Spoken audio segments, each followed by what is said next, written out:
OK, allons-y. On s'est tous déjà posé des questions un peu bizarres, des fois même un peu gênantes, sur notre propre corps. Ben, aujourd'hui, on en aborde une de front. D'où vient, pour vrai, le pipi? On va décortiquer ça ensemble. Spontanément, on a tendance à penser que tout ce qu'on mange puis ce qu'on boit, ça se ramasse dans une espèce de grosse soupe interne, puis qu'une partie de ça sort en urine. Ça a l'air assez logique, non? En tout cas, c'est ce que bien du monde croit. Sauf que la réalité, elle est pas mal plus complexe et honnêtement vraiment plus fascinante. Attachez-vous parce que c'est pas du tout ce qu'on pense. Alors, si le pipi, c'est pas juste des restants de bouffe pis d'eau, c'est quoi au juste? Faut faire connaissance avec le grand champion du filtrage dans notre corps, le système excrétaire et plus spécifiquement les voies urinaires. Alors, regardons les joueurs clés dans tout ça. Le point de départ, ce sont les reins. Ces deux petits organes qui ressemblent à des fèves, des haricots. Ensuite, on a des tuyaux, les urétères, qui amènent le liquide jusqu'à la vessie. La vessie, c'est comme notre réservoir. Puis finalement, l'urètre, c'est la sortie. Tout ce beau monde-là, ensemble, c'est ce qu'on appelle les voies urinaires. Mais la vraie job, la vraie magie, ça se passe à l'intérieur des reins, à une échelle qu'on ne peut même pas voir. Ils sont pleins à craquer de millions de filtres minuscules qu'on appelle des néphrons. C'est eux autres les vrais héros de l'histoire. Bon, maintenant, comment ça marche exactement ce processus-là?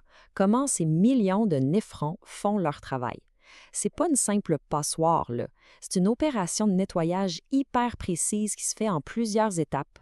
Le processus se résume en 3 mots: filtration, réabsorption, puis excrétion. C'est un peu comme le système de purification d'eau le plus sophistiqué au monde, mais qui roule sans arrêt 24 heures sur 24, 7 jours sur 7. OK, alors comment ça se passe concrètement? Bon, premièrement, le sang qui est plein de déchets, disons, arrive aux reins pour se faire filtrer. Après ça, puis ça c'est vraiment l'étape cruciale, le corps va réabsorber tout ce qui est encore bon. Il reprend l'eau, les nutriments, il garde tout ce dont il a besoin pour que le sang retourne propre dans le système. Ce qui reste, ben, c'est les déchets puis le surplus d'eau. Et c'est ce mélange-là qui devient l'urine et qui s'en va dans la vessie. Maintenant qu'on a bien compris que le corps est une machine ultra spécialisée, on a les bons outils pour démolir quelques autres mythes biologiques qui ont la vie dure. Prêt à brasser un peu les certitudes? Celui-là, c'est le mythe numéro 1, que le système digestif s'occupe de faire l'urine. Mais non, on vient de le voir, c'est la job du système excréteur. Le système digestif, lui, il gère les déchets solides. Pensez-y, ce sont deux systèmes de plomberie complètement séparés dans la maison. OK, un autre banc, l'intestin grêle.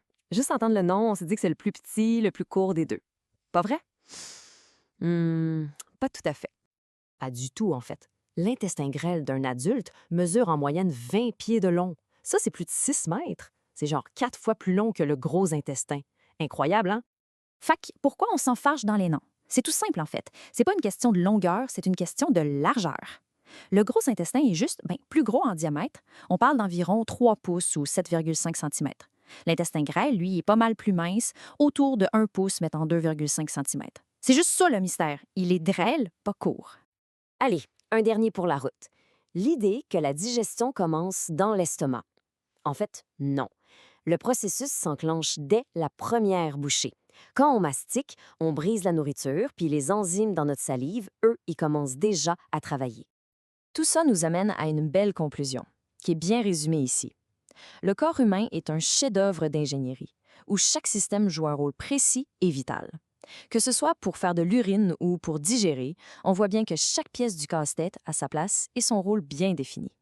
Donc, ce qu'on retient, c'est que les systèmes urinaires et digestifs, c'est vraiment deux choses différentes. Puis ça nous amène à se poser une question qui est quand même intéressante.